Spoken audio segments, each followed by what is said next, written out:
नमस्कार विद्यार्थियों। आज हम वॉल्यूम की कुछ इकाइयों के बारे में बात करेंगे। पिछले वीडियो में हमने वॉल्यूम की ही इकाई के बारे में बात की थी, लेकिन वो सामान्यतः गैस से संबंधित थी। आज हम उसी के कंटिन्यूएशन में कुछ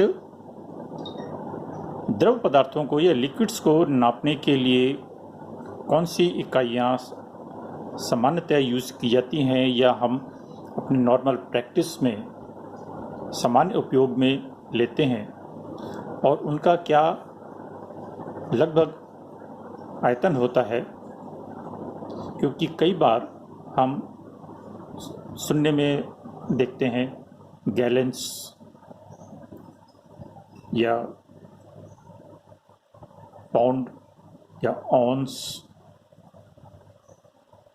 जब हम इसके पेट्रोल या फ्यूल्स के बारे में बात करते हैं तो वहाँ बैरल और गैलन्स, इनके बारे में देखते हैं लीटर की इकाइयाँ कि एक गैलन तेल का मूल्य इतना है या एक बैरल तेल का मूल्य इतना है। तो वो बैरल गैलन इकाइयाँ क्या हैं और लगभग वो कितना होती हैं, यानी उसको हम सामान्य आदमी यदि समझे तो लगभग कितना उसको मान के चले, उसके बारे में थोड़ी सी चर्चा करते हैं।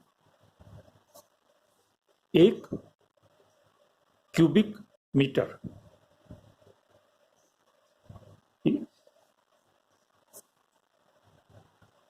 1000 लीटर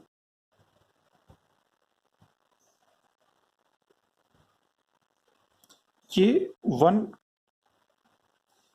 क्यूबिक मीटर यानी 1 मीटर गुणा 1 मीटर गुणा 1 मीटर, इस तरीके का यदि क्यूब है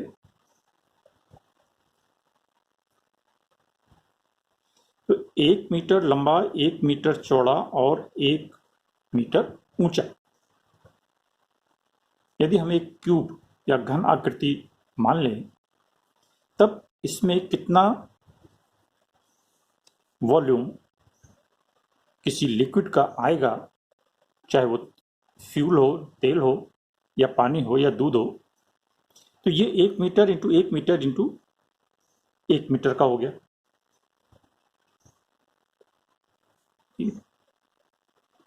तो 1 क्यूबिक मीटर हो गया ये, ठीक है ना। 1 metre into 1 metre into 1 metre, तो ये 1 मीटर क्यूब हो गया। तो 1 क्यूबिक मीटर में 1000 लीटर कोई भी द्रव पदार्थ आता है। तो 1 क्यूबिक मीटर हम कहेंगे 1000 लीटर्स के इक्विवेलेंट होगा। और 1 लीटर कितना होता है? 1 लीटर इक्विवेलेंट होता है 10⁻³ मीटर क्यूब के, यानी इसी को आप यहां से भी निकाल सकते हैं। इस 1000 को नीचे कर दें तो 1 litre equivalent to 10⁻³ metre cube के हो गया, या इक्विवेलेंट टू 1 डेसीमीटर क्यूब हो गया, या इक्विवेलेंट टू 10⁻³ सेंटीमीटर क्यूब हो गया। एक दूसरी इकाई हम देखते हैं बैरल। 1 बैरल, जब हम क्रूड ऑयल के बारे में बात करते हैं या पेट्रोलियम प्रोडक्ट्स के बारे में बात करते हैं तो वहाँ बैरल शब्द भी प्रयोग में आता है। तो ये 1 बैरल लगभग 158.987 लीटर के बराबर होता है। 160 मान लीजिए रफली, क्योंकि ये 158.9 है तो 159 हो गया, और राउंड फिगर में अगर इसको लें तो 160 हो जाता है। तो एक लेमैन के लिए, एक सामान्य व्यक्ति के लिए हम कह सकते हैं कि 160 लीटर का एक बैरल होता है। एग्जैक्ट कैलकुलेशन जब करेंगे तब हम इसको लेंगे, लेकिन किसी सामान्य व्यक्ति को समझाने के लिए हम कह सकते हैं 160 लीटर का एक बैरल होगा। गैलन की बात करते हैं। एक गैलन, ये भी फ्यूल्स में या पेट्रोलियम प्रोडक्ट्स में यूज करते हैं, ये बराबर होता है 3.785 लीटर के। ये द्रव या लिक्विड्स में यूज होने वाली इकाइयां के बारे में बात कर रहे हैं, जो कि सामान्यतः क्रूड प्रोडक्ट्स के या पेट्रोलियम प्रोडक्ट्स में अधिक काम में ली जाती है। तो ये एक गैलन ये 3.785 लीटर के बराबर होगा।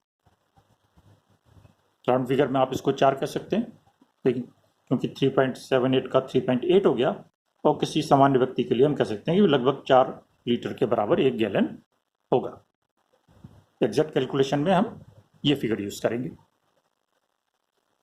इसी तरीके से यूएस में एक इकाई यूज होती है पिंट। ये यूएस में अधिक यूज होती है। जैसे पहले भी मैंने कहा कि अलग अलग देशों में या प्रांतों में अलग अलग तरीके की कुछ और इकाइयां भी प्रचलित होती हैं। तो यूएस में पिंट भी यूज होता है। ये बराबर है 0.4732 लीटर के। तो ये हम लोग या इंडिया में कम से कम अपने देश में सामान्यतः यूज नहीं है। इसके अलावा और क्या नापने के साधन सामान्य प्रयोग में लाए जाते हैं? उसमें से एक है औंस।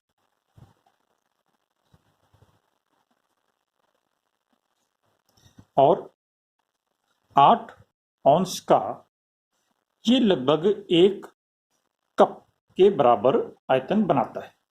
ये अप्रोक्सीमेट जो वॉल्यूम नापने की प्रक्रिया है उसके बारे में हम बात कर रहे हैं कि 8 औंस यदि हमें लेना है तो हम 1 कप ले लेते हैं, और 2 कप ये लगभग इक्विवेलेंट हो जाता है 1 पिंट के, यानी आधा लीटर के। तो 1 कप कितना हो गया? लगभग 250 ml का, या उससे थोड़ा सा कम, क्योंकि ये पूरा 500 ml नहीं है। तो सामान्य प्रयोग में भी हम देखते हैं कि 1 कप लगभग 200 से 250 ml के बीच का होता है। और 2 पिंट,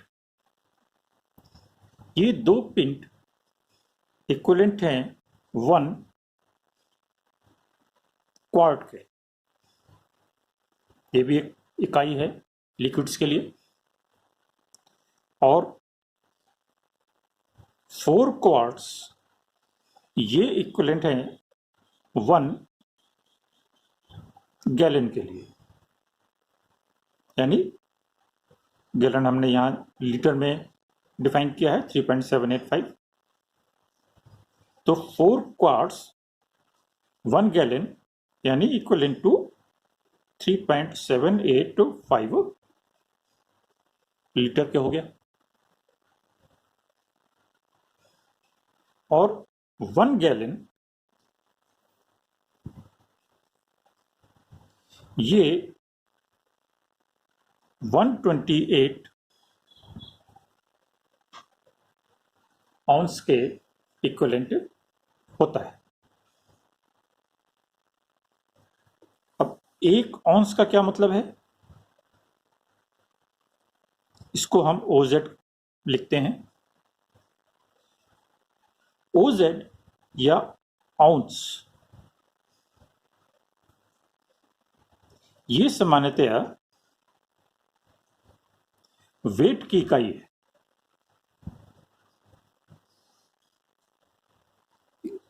यानी भार नापने के लिए औंस को यूज किया जाता है। और इसी को यदि फ्लूइड औंस कह दें, यानी FLOZ, तब उसको लिक्विड्स नापने के काम में ले सकते हैं। लेकिन क्योंकि सामान्यतः हम ये मान के चलते हैं कि ml और ग्राम लगभग बराबर हैं, तो ऐसे केस में वॉल्यूम और वेट लगभग बराबर हो जाता है, डेंसिटी यदि 1 मान के चलें। तो सामान्यतया आउंस एक वेट की इकाई है,